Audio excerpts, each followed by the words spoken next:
Joining me in the studio this morning, we have Dr. Traci Davis. She is a professor of psychology and sociology at Blackhawk College, also an author, and we're going to talk about her book called Dear Freshman. Good morning. Good morning. Good to see you. How are you? I'm great. Thanks for having me. Glad to have you here. We had a chance to catch up before we sat down together this morning. Tell us a little bit about yourself and your career. So I've been teaching at Blackhawk College for about 20 years now. I started at Blackhawk myself as a student right out of high school and kind of went all over the place for college here and there. But for my bachelor's degree, went to the University of Minnesota. And then after that, decided to get a doctorate in clinical psychology. And then in 2016, the state decided to split psychology and sociology as disciplines. And so I wanted to continue to teach sociology, so I went back to school in order to be able to do that. So I love what I do. Every day working with students is absolutely amazing. I didn't train to do this job originally. I trained to do clinical psychology. And when I got back to the Quad Cities specifically, I had sent a cold letter basically saying, hey, I've got, the credentials that you require for teaching. If you ever have a class that comes up, please let me know. And was called and said, hey, would you like to teach a class for us? And once I got up in front of the classroom, I thought, this is really where I'm supposed to be. Oh, good for you. Yeah. Glad everything worked out for you. Yeah. And you've written a book called Dear Freshman. This is based on the pandemic, what you learned, what you saw. And I loved the interview that you did with the Blackhawk College staff, the part where you were teaching and a young man was turned sideways and in his little box on the Zoom, and you stopped the class and said, hey, bud, everything okay? He said, oh, yeah, just in a duck blind with my dad. Mm-hmm. So what a unique way to learn is what we learned through the pandemic. Agreed, yeah. And everything, as everyone knows, I think everyone, really tried to do the best learning they could through the pandemic, but everything changed so quickly. And it was really a challenge. It was a challenge for students, obviously, but faculty members who were at home teaching on Zoom also really struggled to try to figure out how to connect. We had never been put in that situation before, and I guess I had never realized how much just being in the same room while I was teaching changed the dynamic. And the first day I got back in the classroom with students, I felt like crying. It was so fantastic because there's an energy when you're in the same room with another person that you exchange back and forth. And although you can see them on Zoom or Teams or whatever, your platform is, you just don't get that same energy exchange. No, you're absolutely right. And boy, what a tough, challenging time for our whole world, quite frankly.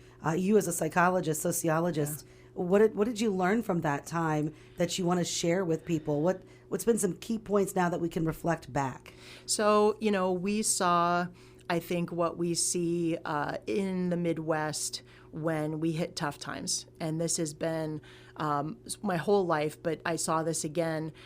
I saw people hand stitching masks when we didn't have any. So if people needed to go to the doctor's office or the store, they could at least have that in order to be able to protect them on the way. I saw folks really taking care of each other in a way that makes me really proud to be a Midwesterner specifically, but also as a part of the community, trying to figure out, what is my place? How do I still take care of folks if I'm supposed to be staying home? Where do I come down on the politics of it? Because that was the other thing. I mean, we had huge conversations about, should people vaccinate? Should they mask? And you got to see expressions of interpersonal relationships in all of those choices. Sure. It was an interesting time. And for students, you've been able to capture some of this energy, some of what you've learned and seen, and been able to develop this into a book and get some really good, positive feedback from your colleagues, which was a great way to start, to see if, did others feel this? Did others see this? Is this a good, helpful guide to college students? Tell us all about the book. So like you said, I had a student in a duck blind, and that was hilarious because I had never taught to a duck blind before. I made sure, by the way, the ducks couldn't hear me. I didn't want to get in the way, but he was, he was very gracious, and he said, I didn't want to miss class, but this is the last year I'm going to be able to be at the opening day with my dad because, next year I'm going to be away, and we've been doing this for a really long time, and I love that. I love that, trying to be a student, but also trying to be, a functional part of a family member that's sort of honoring this thing that they've done together for years. And so I sat down after that class was over, and I opened up a Word document, and I just wrote "Dear Freshman" at the top. And it was just an expression of everything I saw them losing in the socialization process of school. And so I wrote for, 5, 6, 7 pages, thought, well, that's interesting. I may post that at the end of a syllabus somewhere, but, as a, just if in case people are interested. But then I woke up the next morning and thought, what I forgot? I forgot this and this and this. And so I just kept writing. And I didn't tell anyone I was writing it for a long time because I wasn't sure if anyone would want to read it or if they would think it was valuable. So then when I was finally done with it, I sent it to 2 colleagues.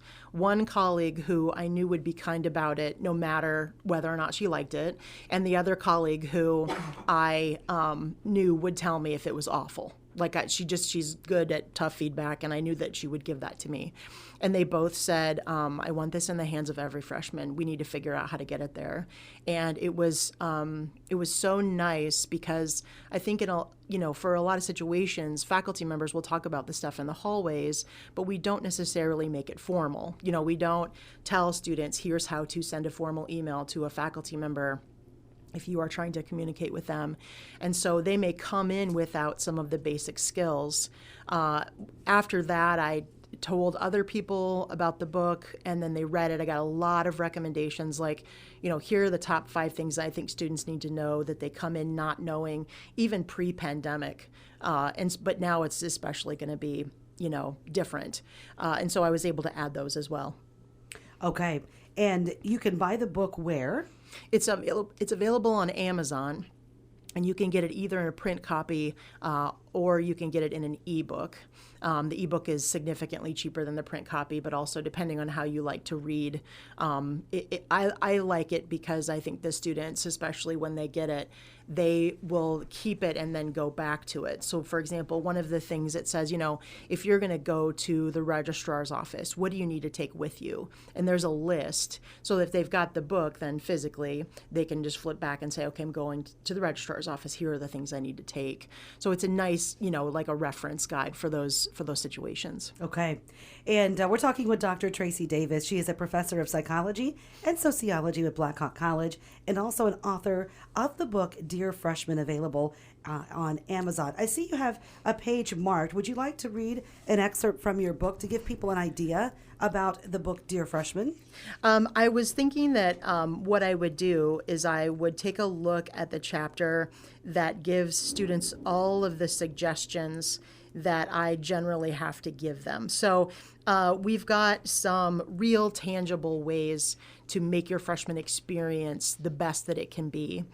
This is based on a lot of recommendations from other faculty members, but also just watching some students come in, think, especially because it's a community college, I'm just going to be able to sail through this because I did fine in high school, and then move in and lose either their whole first term or part of their first term because the confidence is somewhat misplaced for some folks who really feel like they're going to do fine. So the first one is come prepared for class, which means, come awake and aware, bring something to write notes with, but also bring the part of you that is going to put together enough questions to be able to challenge what the faculty member is saying.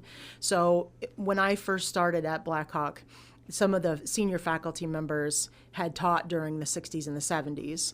And I asked them, what are the changes that you've seen in the students? And they said when they first started teaching, students would come in, they'd light up a cigarette, and then they would argue for 50 minutes. And now it's very passive. Like if you say something, I will go ahead and write it down. And so I tell the students, the benefit of being awake and not on your phone while you're in class is that you get to argue with me a little bit if I say something ridiculous. And so they like that. They like the ability to do that. So reviewing books and notes. Making sure that if we're going to be talking about something that's covered, let's say in chapter 2 today, that you've already taken a look at that, so you're familiar a little bit with the jargon, or also just the basic pieces that are covered in that chapter. This is helpful because it allows your memory to be built in a deeper way for the stuff you've already covered. But also, it allows you to take something from the book that doesn't really match up with what's being taught in class, and then just to ask in real time. So like, in chapter 2, I read this, but you're saying this. So those two things don't make sense to me together. And very often that opens a conversation with the rest of the class too, because like I tell the students, if you're wondering it, most likely someone else is wondering it. So I just need you to be brave, and I need you to, ask the question that you have. Don't procrastinate. Don't procrastinate is one of the hardest things for us all to do. We are driven by deadlines, and there are a lot of students who fooled themselves into believing they work best on a hard deadline. So I've got a paper coming up. It's due in about 3 weeks. And yesterday I said, okay, raise your hand if you've started working on the paper. And they kind of all started looking at me sheepishly. And I'm like, I get it. For sure, I get it. But please don't wait till the last minute, because, computers go down. Your connection to the ability to find, peer-reviewed journal articles, might not work. So you want to make sure to get all of that stuff done early. And they kind of nod like, what a great idea. But I can tell that, they've got 100 things to do between now and then. And, it's just not necessarily fresh on their mind, because it's not due tomorrow, so. Okay. And then don't make excuses for poor planning. And that's for if you miss an assignment, but also if you're going to be absent. I tell the students, if I look out and I don't see them there, I kind of wonder if they're okay. There are a lot of students who are not used to or not comfortable with letting me know if something's going on with them. But honestly, it helps me to figure out, do we need to help you catch up? Mm-hmm. Are you going to be missing, a couple of weeks? And I tell them the story of a student I had several years ago. Fantastic student, 100% on all of her stuff, always in class. And then she was gone for a week, and I didn't hear from her. And so I saw her in the hallway, wasn't even on the way to my class. And I said, hey, are you doing okay? And she said, my dog died, and I'm having a really hard time. And I said, okay. I said, well, you let me know if you need some help. I'm happy to help you catch up with the stuff that you've missed. And she said, she said it's kind of surprises me. And I said, why? And she said, because some people are saying, it's just a dog. And I said, oh, no, I don't. That's not a thing. Dogs are our family. Like we have to take care of them. And when they leave, we have to mourn them, and that takes time. And so we just have life events that sometimes get in the way of either attending class or doing assignments. And I tell the students, if you feel comfortable with your professor, just be honest about what's going on, because a lot of times we can help you. You're probably not the first person to struggle in that way, and we've got some ideas. There's no reason for you to try to reinvent the wheel. We can help you figure out where it is. And then don't distance yourself from learning, making sure to engage yourself in the process. So I think sometimes, especially in the social sciences, what I see is I will say something to students that either their families don't believe or they don't believe, and they don't want to tell me they don't believe it because they don't feel maybe comfortable, saying you're wrong. But there's benefit in that challenge, right? And I tell the students specifically in my classes, what I want for you is I want for you to be able to walk out the doors and argue with someone else, not because you don't think they're good people, and not immediately to jump into some kind of slanderous, weird thing where you're just like, oh, you're dumb, but like really to argue the ideas, because we're bad at that. We don't necessarily argue ideas. We sort of argue whether or not we agree with the other person as a person, and that's problematic, right? A good college education will ask you to challenge the things that you already believe. You'll keep some of those things because you will find the way that you defend that those things belong to you, but some of the other things will change. And I think that this is why some people get very anxious about sending their kids to college, because they're afraid that the kid that they get back might not be the same kid they sent off. But that's kind of the goal, that they are able to take a look at the things that they believe and say, I believe this, and here's why. And it was challenged, and I still believe this, and here's why. And so they get to, really engage in that kind of sort of cognitive exercise that makes them stronger. Well, and you're the person that they are talking to. That's, when a parent sends their student to college, they're entrusting, they trust that the professor will have the students back as well, and make sure that what you're teaching is in line with their values and ideals as well. Yeah. And I think sometimes that's true. And with ever increasing frequency, I'm seeing students who will say, what we talked about today in class doesn't really square with how I've been raised. And I'll say, okay, that's really good for you to know, first of all, to recognize that these things aren't necessarily. So, let's talk about that. And they'll be like, well, I don't want you to talk me out of anything. Well, I'm not trying to talk you out of anything for sure. But if you look at a theory and it somehow bumps into a belief that you have, figure out where that bumping is happening. Because again, on the other side, once you've asked yourself, where these things are connecting, that belief is going to be stronger. Okay. All right, Traci, anything else you want to talk about this morning? Thank you to all of the students who've done all of the work, who've shared with me post-pandemic how they're feeling, and, trusted us to kind of get them from where they were to where they were going. My students work harder than I can possibly imagine, and that they share their experience with me continues to be the most wonderful thing for me. So just thank you to the students. Okay. Well, congratulations on the book, and good luck to you. Thank you. Thank you so much. That is Dr. Traci Davis with us, professor of psychology and sociology with Blackhawk College.